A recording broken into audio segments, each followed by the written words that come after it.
December 20, 1943, over the frozen skis of northern Germany. On that morning, the United States 8th Air Force launched another daylight bombing mission aimed at crippling German industrial capacity, sending hundreds of B-17 flying fortresses across enemy territory despite mounting losses that had already earned the campaign the grim nickname of the Black Week. Among the aircraft in formation was a B-17 badly damaged by anti-aircraft fire, its fuselage torn open, engines failing, and defensive guns shattered, leaving the bomber lagging behind the protective box formation that normally gave American crews their only chance against German interceptors. Inside the crippled aircraft, 9 American airmen struggled to remain conscious as freezing air rushed through holes in the fuselage, blood froze instantly on metal surfaces, and oxygen masks failed at altitude, turning minutes into a fight against hypoxia as much as enemy fire. German radar stations tracked the straggler immediately, marking it as an easy kill, the kind of wounded prey that German fighter pilots were trained to eliminate without hesitation in a war where mercy had become rare and efficiency was measured in confirmed kills. Scrambling to intercept was a Messerschmitt Bf 109 piloted by Franz Stigler ***, a decorated German fighter ace with multiple victories to his name, a veteran of earlier campaigns who understood both the technical and human cost of air combat in World War II. Stigler had been trained under code passed down from earlier generations of German aviators, one that emphasized honor in combat, including an unspoken rule against attacking a helpless enemy who could not defend himself, a tradition already fading under the pressures of total war. As Stigler closed the distance, he expected to finish the engagement quickly, adding another bomber to his tally and returning to base before Allied escorts arrived, a routine task in a conflict that had normalized destruction on an industrial scale. Instead, what he saw through his canopy changed the course of his life. Approaching the American bomber from behind, Stigler noticed that its tail gun was destroyed, the rear section shredded, and several crewmen clearly wounded, some slumped motionless at their stations, others attempting futile repairs amid chaos. Flying closer, he could see directly into the fuselage through gaping holes, locking eyes with American crew members who stared back not with defiance, but with resignation, convinced that death was seconds away. In that moment, Stigler later recalled that he was no longer looking at enemy targets, but at men, and the training drilled into him during his early flight instruction echoed in his mind, words attributed to his former commander that emphasized humanity even amid war. Stigler realized that firing would be execution, not combat, and that the Americans had no realistic ability to fight back or escape, their aircraft barely holding together as it limped toward the North Sea. World War II had conditioned pilots to suppress hesitation, yet hesitation arrived anyway, forcing Stigler into a moral confrontation that no tactical manual could resolve. Instead of opening fire, Stigler maneuvered alongside the bomber, signaling with hand gestures for the American pilot to land, attempting to communicate through universal motion rather than language, hoping to save lives by forcing a surrender. Inside the B-17, pilot Charlie Brown believed the German fighter was positioning for a kill shot and prepared himself for the final impact, refusing to abandon his crew despite the odds, an act consistent with the bonds forged in the confined, lethal environment of aerial warfare.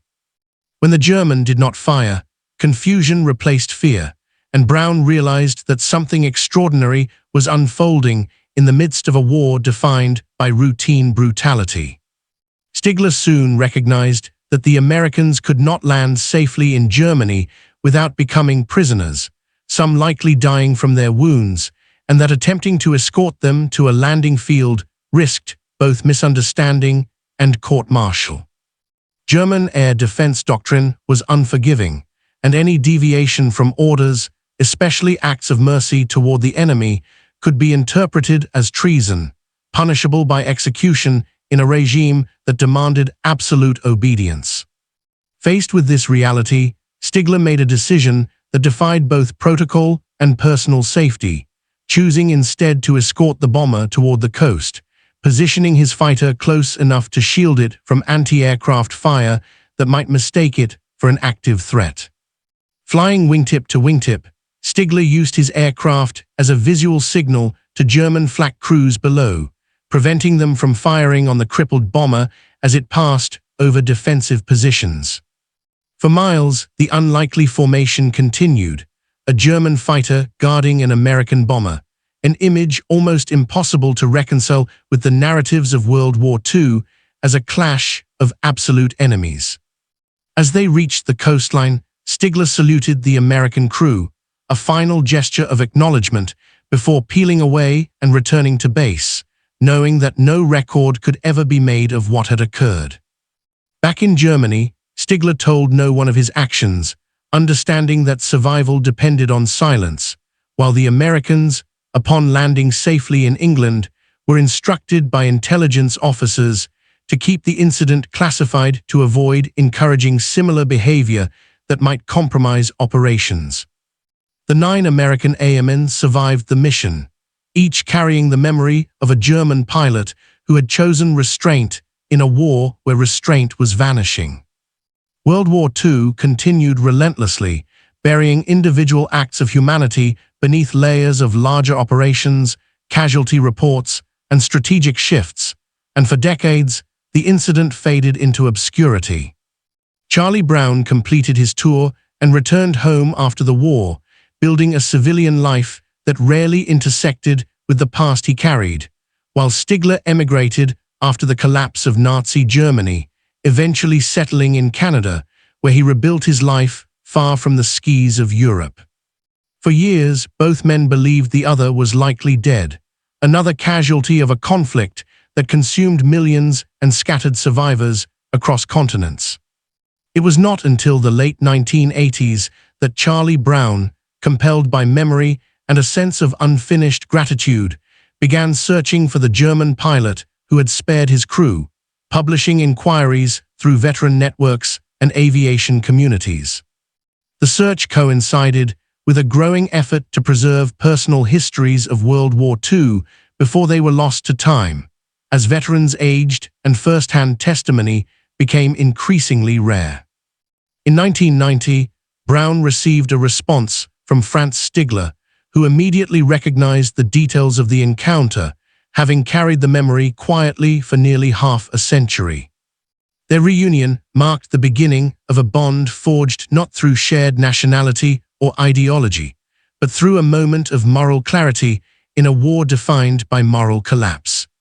When they met in person, the two men spoke not as former enemies, but as brothers, connected by an event that transcended military doctrine and national allegiance.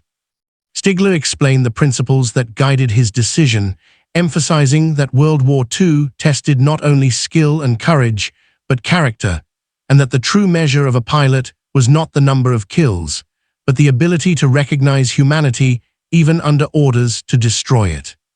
Brown, in turn, acknowledged that his survival and the survival of his crew reshaped his understanding of the enemy, challenging the simplified narratives that wartime necessity imposed on both sides.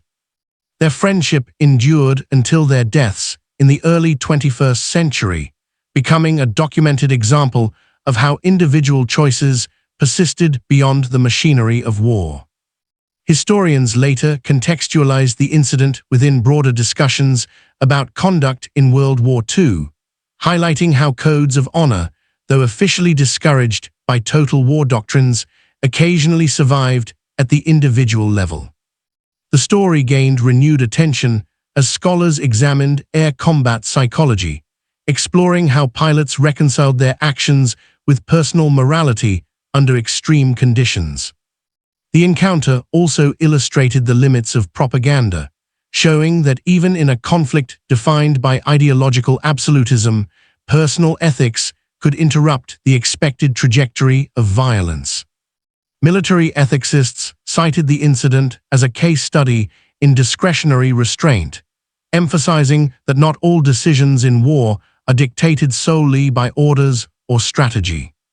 World War II air combat training increasingly addressed such cases in post-war curricula, not as instructions to disobey orders, but as discussions of moral agency under stress.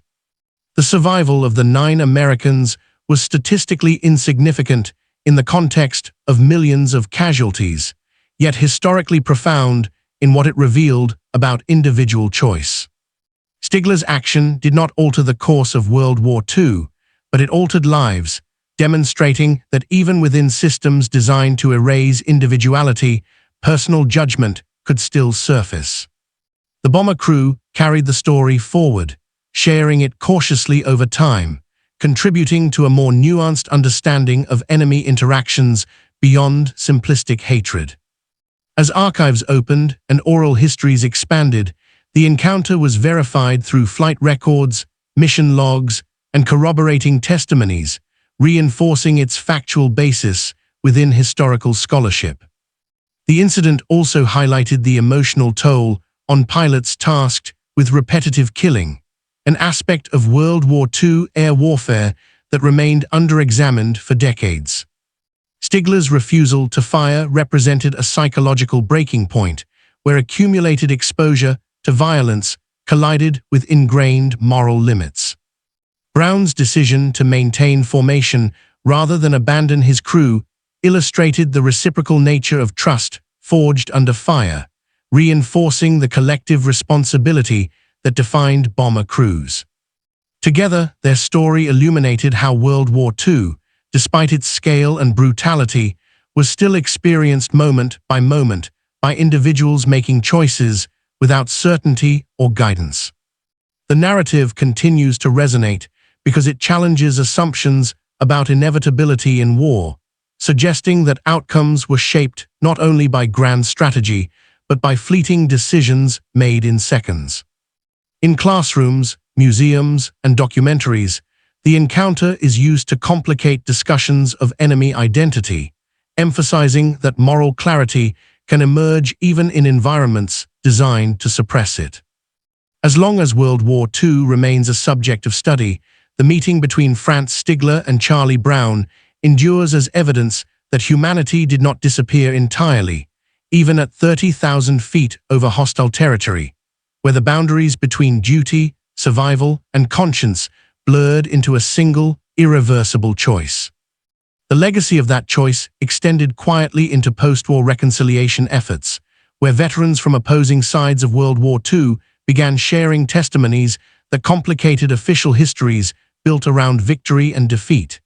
In these spaces, the story of a German ace sparing an American bomber emerged not as an anomaly, but as a reminder of the human dimension often erased by strategic analysis. Aviation historians examining combat reports noted how rare such incidents were, given the intense pressure placed on fighter pilots to achieve kills. World War II air doctrine emphasized attrition, and pilots were acutely aware that hesitation could mean death at the hands of escorts or anti-aircraft fire. German pilots, in particular, operated under increasing scrutiny as the war progressed. Fuel shortages, mounting losses, and political interference eroded earlier traditions of knightly conduct. By late 1943, World War II in the air had become a desperate struggle for survival rather than honor. Stigler's background offered insight into his decision. He had witnessed the death of his own brother earlier in the war, an experience that shaped his perception of loss and consequence. World War II exposed him early to the cost of unquestioned obedience. Charlie Brown's crew also carried physical and psychological scars from that mission. Several required extended medical treatment, and all returned to duty with a heightened awareness of vulnerability. World War II bomber crews lived with the knowledge that survival often hinged on factors beyond skill or planning. In post-war interviews, Brown emphasized that he never considered the German pilots' action as weakness. Instead, he viewed it as strength under conditions where brutality was rewarded. World War II inverted moral incentives, making restraint an act of quiet defiance. The reunion between Brown and Stigler attracted attention from historians studying reconciliation narratives. Their friendship challenged the binary framing of enemy relationships that dominated early World War II historiography. As Cold War tensions reshaped global politics, stories like theirs gained renewed relevance. They offered counterpoints to ideological hostility, suggesting that former enemies could recognize shared humanity without erasing the realities of conflict rooted in World War II. Military academies incorporated the incident into discussions of ethical decision-making. Cadets examined how rules of engagement interact with personal judgment, particularly in high-speed environments like aerial combat shaped by World War II experiences. Psychologists studying combat stress identified Stigler's moment of hesitation as a cognitive interruption, where moral conditioning overrode procedural response. World War II provided numerous examples of such moments, though few were documented as clearly. The bomber mission itself became a case study in resilience. Despite catastrophic damage, the aircraft remained airborne due to crew coordination and disciplined adherence to emergency procedures refined during World War II. The escort maneuver performed by Stigler required precise flying, maintaining position without triggering defensive reactions from either side. World War II aviation demanded technical mastery even in acts of mercy. Anti-aircraft crews below likely never understood why the bomber passed unharmed. In World War II, decisions made at altitude often remained invisible to those on the ground, reinforcing the fragmented nature of combat experience. German post-war narratives often downplayed individual deviations from orders to avoid confronting moral responsibility. Stigler's silence reflected a broader pattern among veterans navigating the aftermath of World War II. Brown's persistence in searching for the pilot decades later reflected an unresolved sense of obligation. World War II left many survivors carrying questions that could only be addressed through remembrance rather than closure. Their correspondence revealed shared reflections on aging, memory, and the burden of survival. World War II veterans frequently described a sense of living borrowed time, shaped by moments when death had been narrowly avoided. Public recognition of the incident grew gradually through books, lectures, and documentaries. Each retelling emphasized that World War II was composed of countless personal narratives layered beneath strategic outcomes. The story also intersected with broader discussions about rules of war. While international law addresses treatment of prisoners and civilians, aerial combat ethics during World War II remained largely implicit, shaped by culture rather than codification. Stigler's choice illustrated the persistence of pro-war military values within a total war framework. World War II strained these values but did not erase them entirely. Brown often noted that the German pilot never asked for recognition. His action was complete the moment the bomber reached safety. World War II created few incentives for anonymous acts of humanity. As archives expanded, historians verified mission details through squadron logs and radar records, confirming the timing and route of the damaged bomber. World War II documentation, though vast, still relied on personal testimony to illuminate intent. The incident became a focal point in discussions about enemy perception. By sparing the bomber, Stigler disrupted the dehumanization necessary for sustained combat in World War II.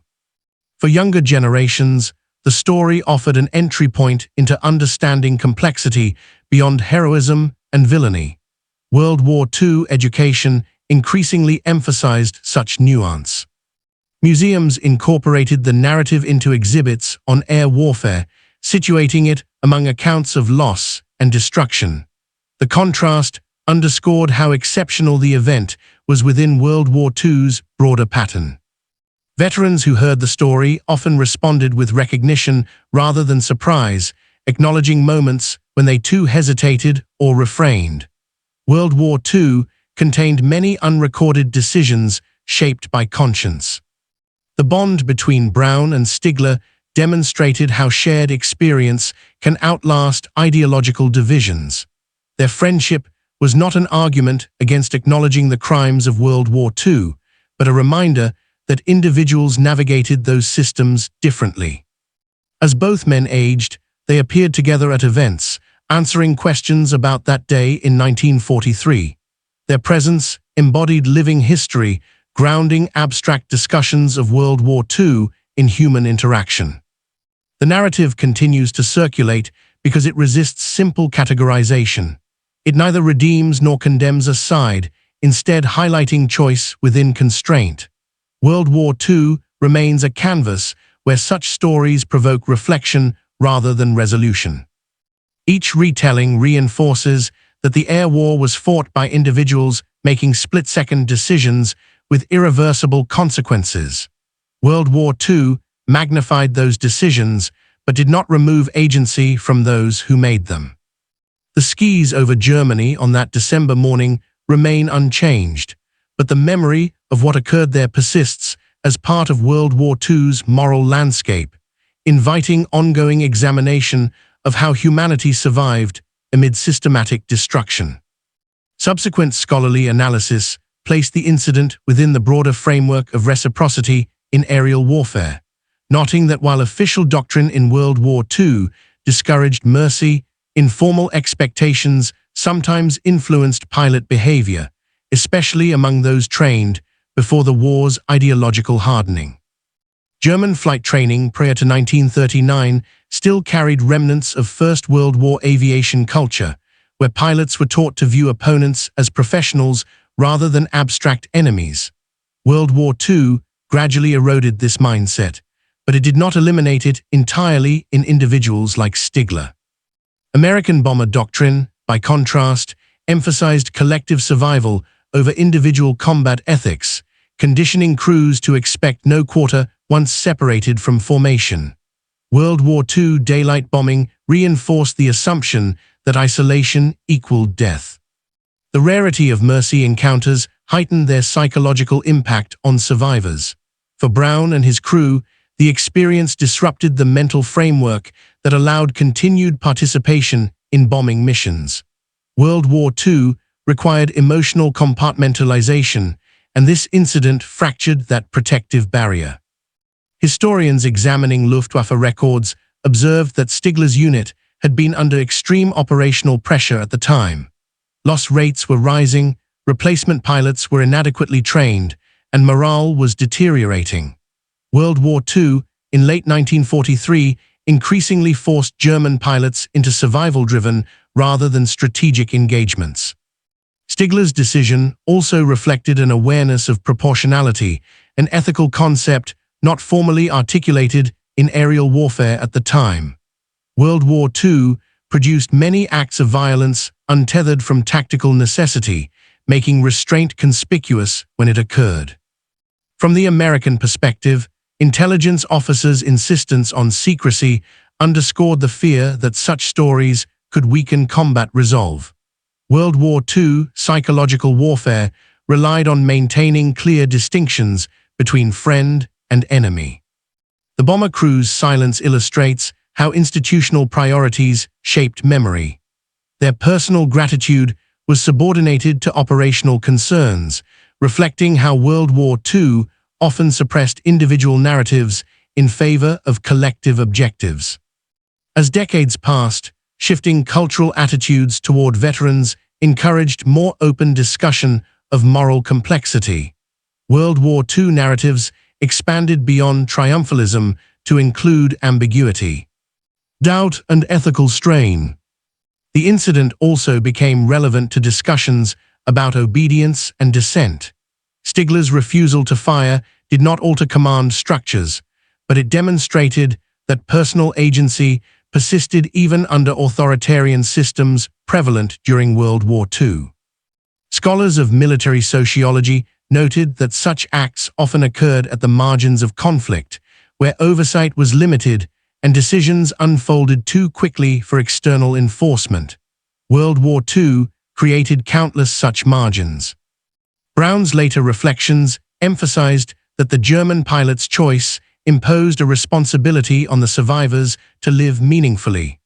World War II survival carried moral weight beyond physical endurance.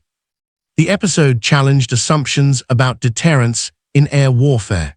If fear alone governed behavior, restraint would have been impossible.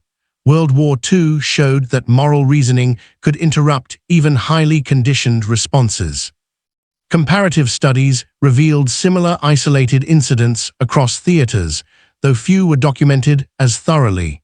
World War II generated patterns of behavior that statistics could not fully capture. The aircraft itself became a symbol in later retellings, representing both vulnerability and endurance. World War II technology often embodied this duality, capable of mass destruction, yet reliant on fragile human coordination. Stigler's post-war anonymity contrasted sharply with popular images of fighter aces. World War II celebrated tallies and decorations, leaving little space for undocumented restraint. Brown's eventual decision to speak publicly aligned with a broader movement to preserve oral histories. World War II scholarship increasingly recognized veterans as primary sources rather than supplementary voices. Educational programs used the story to illustrate that ethical choices in combat are situational rather than abstract. World War II provided extreme contexts that clarified rather than simplified moral questions. The encounter also influenced discussions about reconciliation between former enemies. It demonstrated that acknowledgement of humanity did not negate accountability for broader wartime actions rooted in World War II. Psychological evaluations of pilots highlighted how repeated exposure to violence could either numb empathy or sharpen moral boundaries. Stigler's action suggested the latter outcome was possible, though rare. As the story entered public consciousness, it prompted reassessment of how heroism is defined. World War II heroism traditionally emphasized destruction of enemy capacity, but this narrative emphasized preservation of life. The incident remains embedded in academic discourse because it resists closure. It does not resolve the ethical contradictions of World War II, but exposes them in a form that remains accessible. Each new generation encountering the story interprets it through contemporary values, yet the core decision remains anchored in its historical moment. World War II context is essential to understanding its significance. The sustained interest reflects an enduring need to locate humanity within catastrophe. World War II, as total war, challenged the assumption that such humanity could survive at all. By continuing to examine this encounter, historians underscore that war is not only a sequence of operations, but a collection of individual decisions made under extreme constraint. World War II amplified the consequences of those decisions without erasing the choice itself. The narrative persists not as an exception that disproves the brutality of World War II, but as evidence that brutality was never absolute, leaving space, however narrow, for conscience to intervene.